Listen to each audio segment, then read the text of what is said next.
Residents of Victoria's Wye River have made the heartbreaking journey back to the bushfire zone to find out if their homes have been destroyed. But for those whose houses are still standing, the area is still far too dangerous for them to move back in. The strong winds and dangerous temperatures may have relented, but the damage will be here for weeks. The last 48 hours have been absolutely surreal, I think. Almost 1/3 of Wye River wiped out by fire. Aerial pictures confirming to foster carer Jules Allen that her property was among those lost. I knew how close the fire was, I knew which way the wind was going, and I said to him, this is the day it's going to happen. There was no way of predicting the speed of this Christmas Day blaze. A third of Victoria's firefighting force called in from the air and the ground as properties burn. Our house has been there 42 years, same with next door, and so yeah, there's a lot of loss. When the fire began, the small Wye River CFA brigade was prepared. The town has had a fire plan in place for decades. Locals received a text as they sat down to Christmas lunch. Wye River and Separation Creek are advised to evacuate to Apollo Bay Leisure Centre. Estimated 1 hour to impact. We knew straight away it was going to be pretty mean. Captain Roy Moriarty joined the local brigade soon after he moved to the area 50 years ago.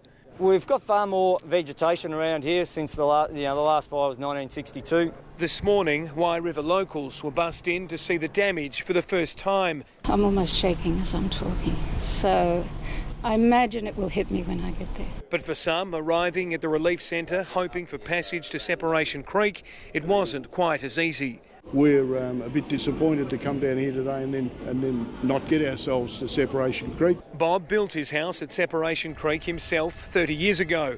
It was lost along with another 17 properties in the town. When we eventually get to look up there, we may find the remnants of her marble bench tops, but that might be all that's left. Just off the beach, risk assessment teams commenced their work.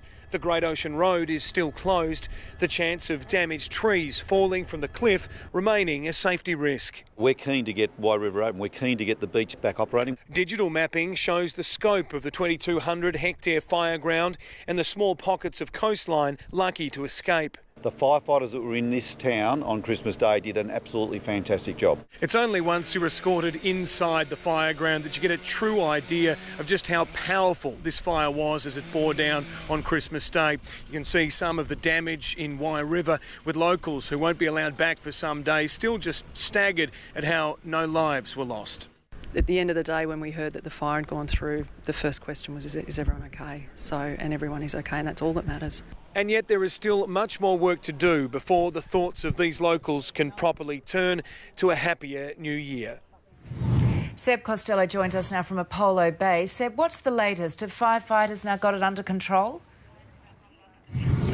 Evening, Georgie. No, there's still a lot of firefight ahead for these guys. I was talking to some senior figures earlier today and they tell me that this fire will grow. There's no doubt about that. And that's because the western edge of the fire is untracked. So with a change of wind, for example, it could push the blaze right into the path of numerous communities. That's to the west of the area which we've currently been focusing on.